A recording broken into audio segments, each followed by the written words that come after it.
great candidates to fill all the roles that we have in our restaurants and our hotels and all of our hospitality industries.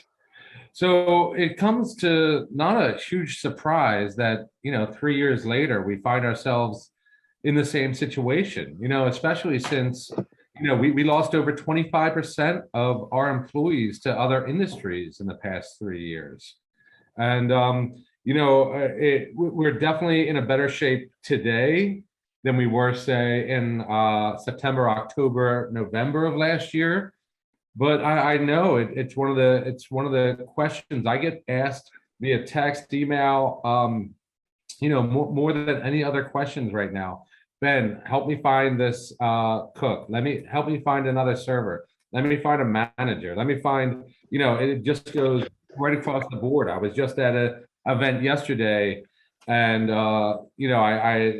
it was just a showcase for some culinary students, and it was just jam-packed with industry professionals just looking for their future chef or their future sous chef or their future line cook. So this conversation is important because moving forward for this industry, we can't rely on the same means to find that next great candidate, right? We can't just post on Craigslist. We can't just pay culinary agents, for a post there. We can't simply rely on social media. We really have to be a lot more proactive in search. And which brings us to our panelists that I'm so thankful that have shared so many hours with us over the past month. And I'll introduce them, and I do have a few questions for them. And of course, if anybody on this call has additional questions, feel free to just raise your virtual hand, raise your real hand, throw something in the chat.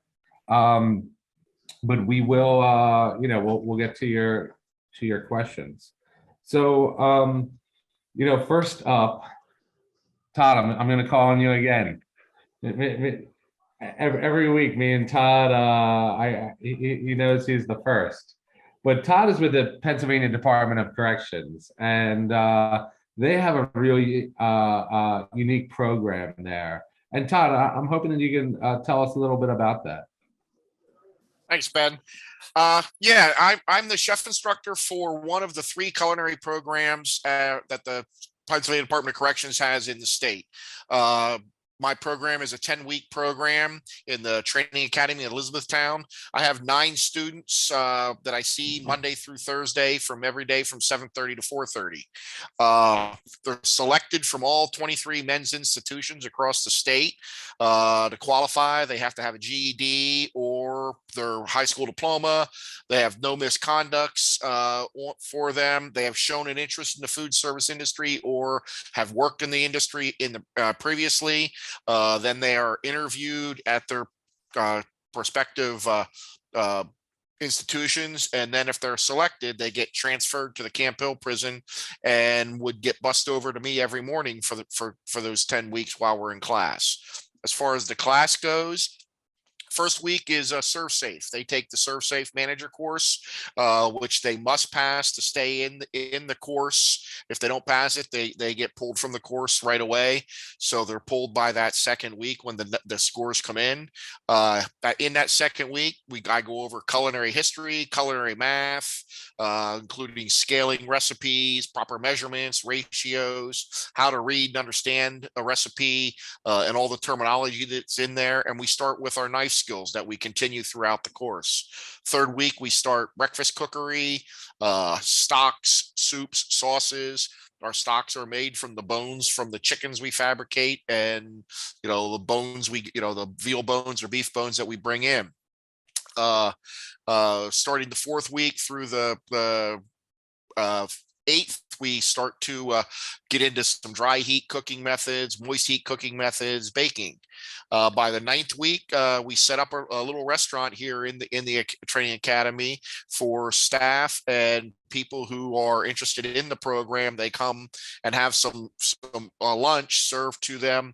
You know, my students are the waiters, the cooks, the garde manger, and we, you know, for that week. And then the final week is a graduation buffet that they would set up, where they design the menu, they design the layout, and set up the buffet as their final graduation product.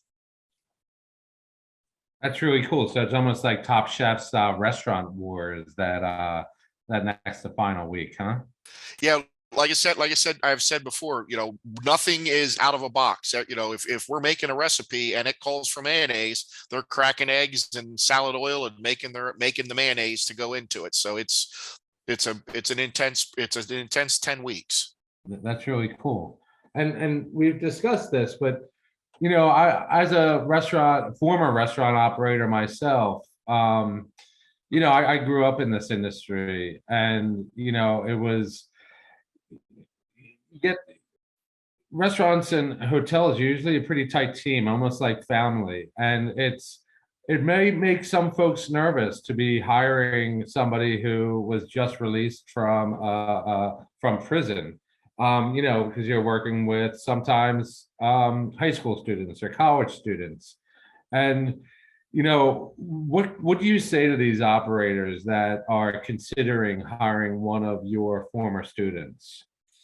Well, first off, there is no sexual offenders in the program, so there would not be that. So that is taken out to get go. I've been doing this for 11 years. I do have to say, when I first started, and I'm chaining my knives to the table for the first day for knife skills, I'm thinking, what the heck did I get myself into? But in 11 years, I have not had an issue. These guys are anxious to get out and do something right and turn their lives around. And I get phone calls from them frequently, you know, once a month, every couple months. I get phone calls, letters, cards from them. Hey, thanks for, you know, what you do, telling me what they're doing. So these guys are anxious to get out and do something and look forward to it. That's really cool. And I know you mostly focus on you know, the culinary side. Dorinda, I don't know if you can hop in here, but there's other avenues too, right? There's other folks that can handle other job descriptions. Absolutely. So inside our, can you hear me okay? Yeah, you dropped off just for a second, but we can hear you now. Okay. I'm in the car in a parking lot. So inside our prisons, we have 28 different vocations off with nationally accredited certifications. So we have custodial maintenance, we have carpentry, we have masonry, building trades, plumbing, HVAC, welding, and we also have the culinary and automotive tech. So we have 28 different vocational programs that we offer. So if you're not just looking for that culinary piece, we do offer other vocations that might help out in your industry to fill any work needs. And those are, I should say, those are listed on our website, and I will put that website list and our certifications that go with them. I will put that in the chat for everyone. Great, thank you. And that's really great for some of our hotel operators, right? Because it's not just culinary; they're looking for engineering and they're looking for custodial, and you know, that's definitely helpful. And it is. Yeah, go ahead. I was going to say, and if I can expand a little bit, whenever the question that you asked about maybe some reservations that somebody may have about hiring, there's financial and fiscal benefits actually to employers for hiring reentrant population. There's a work opportunity tax credit. There's also federal bonding. So the federal bonding program covers up to $5,000 for of any theft or damage in the first 6 months of hiring of a reentrant. It's free, no cost, no premium, no deductible, nothing. It takes about a 5 or 10 minute phone call to get that started. And that's for the first 6 months of hiring. So if you just need to kind of see how they're doing a little bit and kind of get your feet wet and just try them out and just try them, because you really do have a great support. They're some of the hardest workers that you will ever meet. And you also have the support of parole. You know that they're getting drug tested regularly. And if there's any issues, you have their parole agent to reach out to and work with. That's awesome. Thank you. Yeah, I mean, going into this a month and a half ago, I didn't even know that this was an option, and it's really fantastic. And as I'm talking to more people, I'm sharing your information and sharing your stories, and they're just blown away. So that's really great. Thank you. And any employer that's interested, I already dropped my chat information or my information in the chat. Any employer that is looking to hire, just call me and I will talk you through it. We can actually pull people who have gone through the culinary program for your area. I cover the whole state of Pennsylvania. So it doesn't matter where your jobs are located in Pennsylvania. Call me or actually email me. Email me is the best way. And I can help. I actually just got off the phone with a restaurant this morning here in Mechanicsburg in Cumberland County that's desperate because her head chef just left to go be an Uber driver full time. Oh. So, and you guys can all feel the same pain. So if you need help, call me, email me, and I can work with you. He'll be back at the restaurant as soon as he fills up his tank. Yep. Nikki, it's really nice to meet you. I don't think we've met before, and I'm so happy to see you on this call. Thank you. Thank you for inviting me. Yeah, absolutely. Could you tell us a little about how your organization is involved in this cause, involved in the hospitality community, and what type of collaboration is possible? Sure. So again, I work for Pennsylvania Recovery Organization Alliance. It's PRO-A for short. And we received a 5-year federal grant to help anybody with substance use disorder find gainful employment. So I work with people that are just getting out of incarceration, on probation, on parole, some people that don't even have legal issues that are in recovery. And again, finding their individual strengths. I know someone said at the beginning of the call about the shortness on employees. I have a lot of employees that are looking for work and want to work. So my goal again is to find where they fit. Statistics show that we're more likely to stay in recovery if not only are we working our recovery, but we also are working a job that we like to go to. I'm also a certified recovery specialist, which means I'm in recovery. Once I start working with the individual, I stay with them for 6 months. So I help them write their resume. I help them send out their resume to different employers. I do employee coaching for them because again, it's all about honesty. And I know a lot of people are doing background checks. So I encourage them to be honest right up front because you guys are going to find out anyhow. And again, I don't know if a lot of employers are aware, but there's also different things out there for hiring somebody that's on probation or parole. There's a federal bonding program, and there's different programs to cover you in case there would be a problem. But all the people that I'm working with, are very interested in working, and some of them just need, and I think it was Sydney said something about being second chance. That's what they need. They need a second chance. We are hard workers. We just, in our addiction, do things that we shouldn't do. And once we get in recovery, it's being able to have that opportunity to be able to show someone that we're dependable and we're hard workers. PRO-A does cover 14 counties. When I heard people introducing themselves, I heard they're from other counties. My main counties are Dauphin, Cumberland, Franklin, Perry, and Juniata. But I have 5 other coworkers that cover more south, east of Pennsylvania. So, and I can give contact information if necessary for those people in those other counties. But again, like I said, I stick with the person for 6 months. I'm supporting their recovery and encouraging their recovery. I'm also supporting them in their job. Thanks, Nikki. This industry historically has had really high turnover. It's just the nature of the beast. Do you have any metrics about the folks that you have placed? Do you see that they tend to stick around longer than the average employee, or less, or any type of anecdotal, even anecdotal information would be great. Yeah, I don't have any statistics as of yet. I know we received the grant January a year ago, and I have over 100 participants. Now, some of them I've discharged because I stick with them for 6 months. 90% of my people have jobs and are still at the jobs that I have gotten them.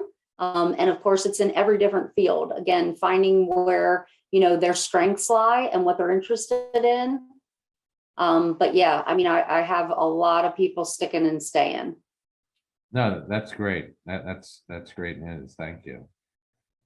Let me turn this over to Crystal. Crystal, I love your energy on the screen already. So I'm really looking forward to hearing about you and your organization.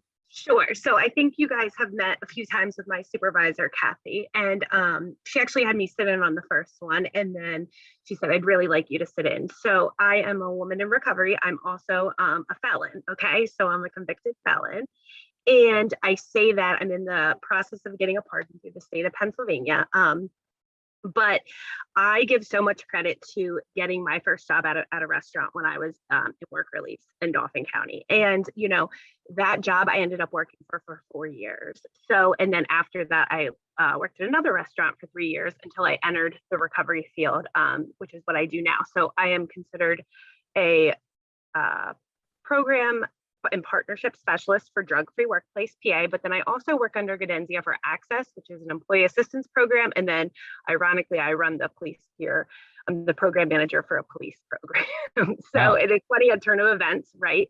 But really those very first chances that people gave me in the restaurant industry, and a lot of times, and I love what the question that was asked, what's it like having somebody who is a felony? What's it like somebody leaving state prison, hiring them? And I will say, it's not very different than hiring somebody off the street. You're going to have your good eggs and you're going to have your bad eggs. What I will say is, when I was the director of quite a few recovery houses, gainful employment was one of the requirements to live there. And those women and those men really stayed in employment. And when they needed to switch jobs, we learned the correct way how to do that. So I think a lot of times we have this idea of what a felon looks like, or what somebody, and I just like to put really a face to it and say, this is what, right? My daughter goes to private school. I'm part of the PTA. I have all my clearances. It's funny because we have this idea of what we think, somebody who's been to prison looks like, and really because of the substance use, and that's what it was. So when I had support for my substance use disorder and they wrapped around me, there is proven statistics that people who are actively working some type of recovery, they actually call off on an average. I do a lot of workplace policy and a lot of 3 days less than your average worker. So somebody who's in recovery and actively working calls off more than 3 days from your average worker. Oh, who doesn't? So there's a lot of amazing things that really can come with, we want to be loyal. Like Nikki said, we want to prove ourselves. We end up, if we feel like we're in a very supportive environment and we really have that family atmosphere. They were my biggest cheerleaders for me to, gain custody of my daughter 8 years ago when she was 3, was to help me, to and from work.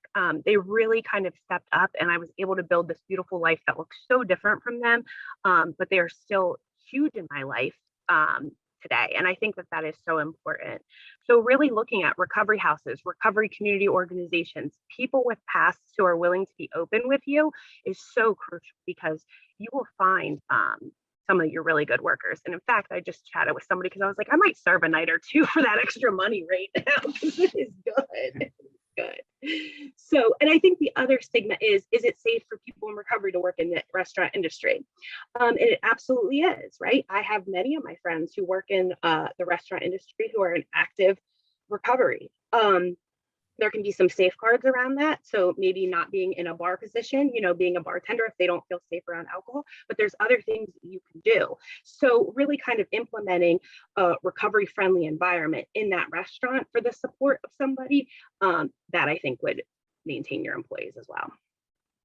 Do you find, you know, either for yourself or for, you know, these other candidates, when they are hired and, you know, there are some parameters around that, you know, if somebody doesn't feel comfortable working around alcohol, do you feel like you're getting the support you need from the restaurant operators in that type of situation?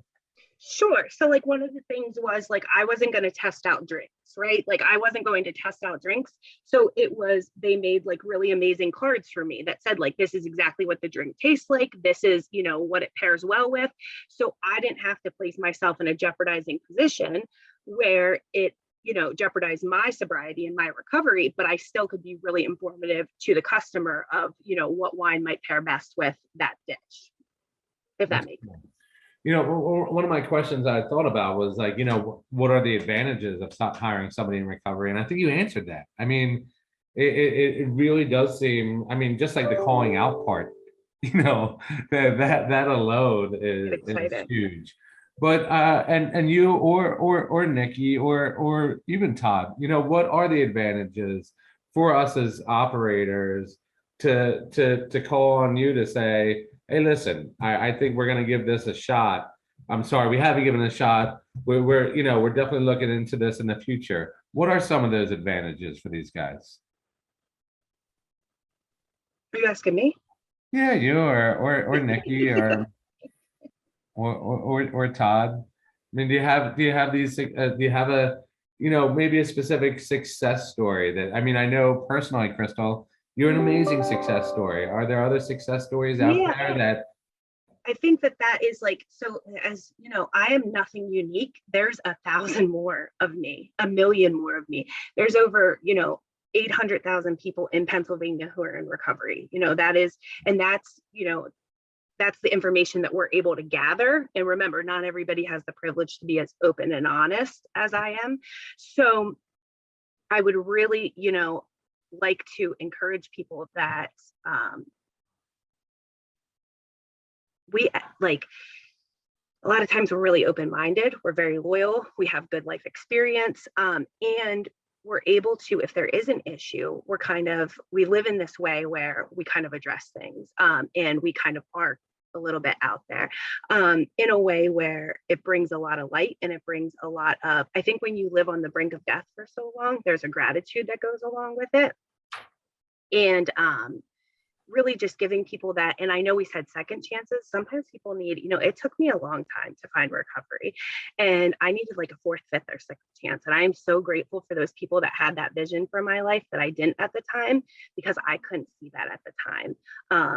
And what I do know is everybody around me, who I surround myself with today, are all people that you would never look at and think, this person has been to state prison, this person has been incarcerated, this person is a felon, this person, you would just look at them and think that they are normal, everyday human beings who are living and working and thriving, really. That's, I mean, I love that story. Dorinda, I know you had your hand raised. I don't know if you wanted to add on to that or if that was an error. I would like to add something. We were saying about a success story, just a real quick one. I had a gentleman, he was very talented, but he lost patience very quickly with those that didn't want to work as hard as he did. And we all know we have those out there. And you know, I actually had pulled him into my office and had a conversation that you lose patience. If you were working in a store that I was running at some point, I would have to terminate you for, you know, for this, even though you are working right and the things you're saying were wrong. And he called me, he was gone for a year or two, and he called me to let me know was just getting promoted into management. And the fact that I pulled him in and had him that conversation with him helped him greatly when it came time when he was out on the street and dealing with the same, you know, like someone said earlier, you know, you have the good ones, you have the bad ones. We all know those people who do work hard to do nothing. And this gentleman was frustrated with them. And I talked him through that. And he called me later that he took from this course and he was being promoted into management. That's awesome. That's Hey, really Ben, I'm sorry, I have to leave in a few minutes, but I wanted to give a little testimonial for this. It's been a number of years ago and not through a formalized program, but down in Raleigh, I was running a food and beverage operation and had a number of employees similar to what's being discussed here. Fantastic employees, punctual, reliable, some of the most loyal employees I ever had. Really fantastic. And you know, if I were running an operation today, I wouldn't hesitate to view this as a really, really good source of associates for my team. I'm gonna piggyback off of Dr. Kidd.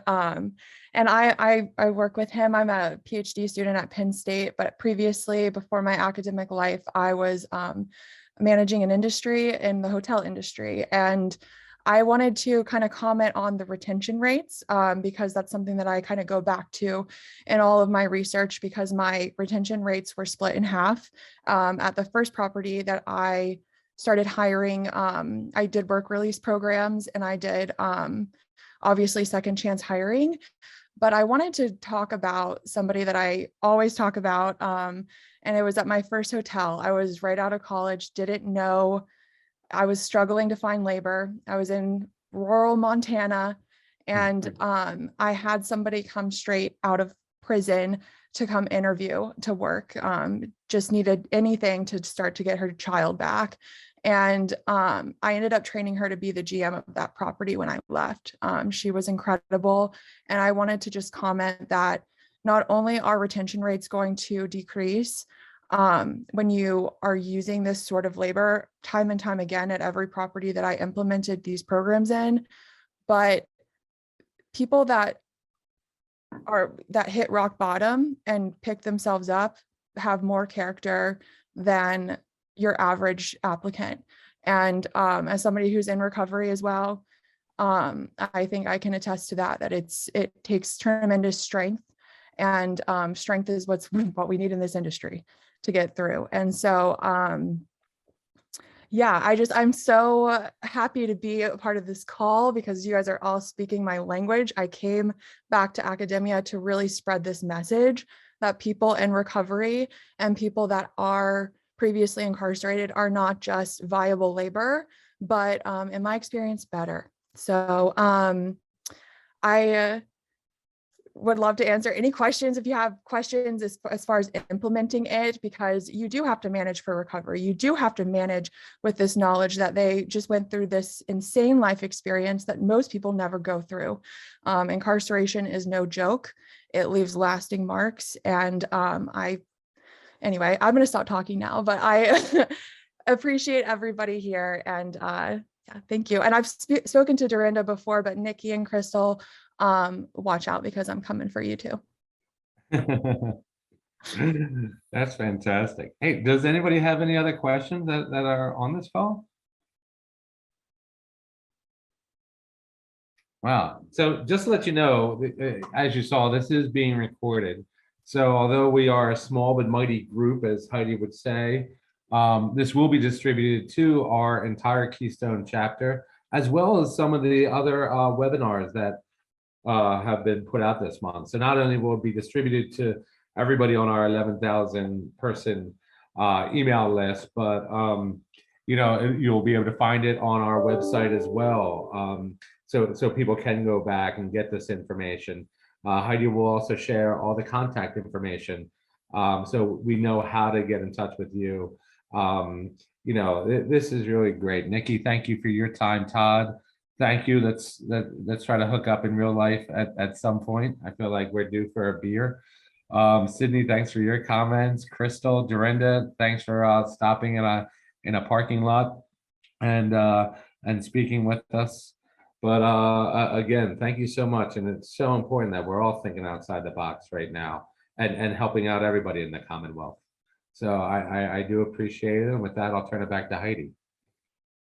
Thanks, Ben. And I'm sorry I didn't introduce my colleague Pam Fink. It's really Pam that brought us all together today. So thanks so much, Pam, for setting this panel up.